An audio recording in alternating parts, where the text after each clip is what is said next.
Well, my next guest argues that Israel is making a fatal mistake in calling for peace with undefeated enemies and must return to its earlier security doctrine, which is based on an offensive approach. Raphael Ben-Levy is a senior fellow at the Misgav Institute, and he joins us now. Welcome to the programme, Raphael. So you argue that everything began to go wrong back in the 1980s. Talk us through what happened.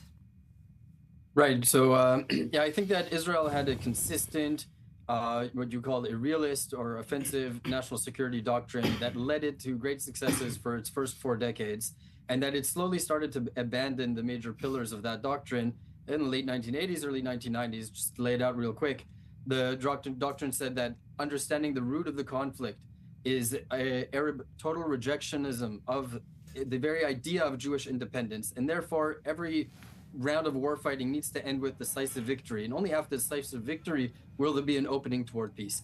The second pillar said that Israel needs to adopt a tactically offensive doctrine of war fighting, meaning preemption, preventative measures, taking territory. Right? And the third one is self-reliance, meaning Israel doesn't rely on foreign forces for its security, and it builds out its own defense industrial base. And in the 1990s, surrounding the Oslo Accords, although not limited to that, Israel sort of turned almost each one of them on their heads. It imported the PLO, hoping, out of the hope that giving it territory and installing it in Judea and Samaria would lead it to accept Israel and want to have peace with it. It undertook unilateral withdrawals from territory, abandoning it to terrorist armies, and then adopting a defensive doctrine, building fences and doing Iron Dome, rather than being more proactive.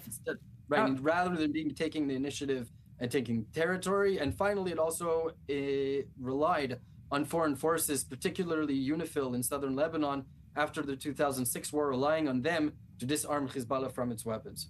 So how can we apply that, Raphael, to what's happening today in Lebanon and in Gaza? Because neither Hamas nor Hezbollah have been defeated, although they are significantly weaker. Are we looking at an endless case of mowing the grass in these two territories, in Lebanon and in Gaza?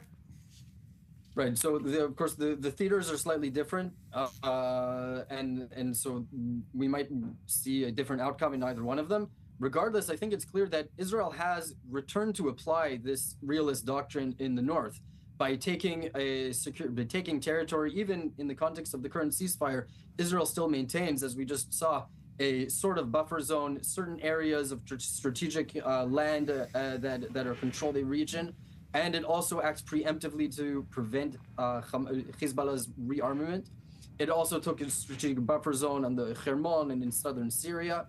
And I believe that it will maintain those until such time arises where there is real interlocutor or someone who can really take responsibility on the other side. But until that happens, I don't think Israel will be so quick to leave that territory. So in the northern sector, Israel has returned to it. In Gaza, on the other hand, it's sort of a mixed bag.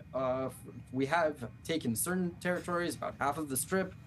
And I don't think Israel is going to very quickly withdraw from that. On the other hand, it has not achieved decisive victory against Hamas. I think that's also clear. And there is talk about some sort of, international force that is going to theoretically disarm Hamas from its weapons.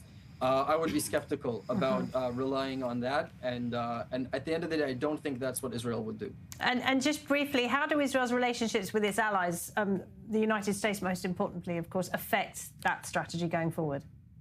Right. So obviously self-reliance, as I called out, is one of the initial pillars. It definitely called for Israel to do its own fighting and to build up as much as possible its own defense industrial base. On the other hand, it doesn't mean acting without cooperation of a great power. In fact, Israel always used one of the great powers over this history to support it. The difference is that previously Israel understood that being in a regional power in its own right, building up its own autonomous base, defense base, and acting, that's what made it into an asset. That great powers founded an asset. I mean, great powers with interests in the Middle East had to take Israel into account and then sought to support it after it attained victories. And so, and only later on, I find that Israel, as it, let's say, it closed down some of its munitions factories, it allowed itself to become even more dependent so it needs on the United States for resupply that move towards independence. Okay, I understand. All right, Raphael, Definitely. great to talk to you. Thank you so much. Raphael Ben-Levy there at NISCAP.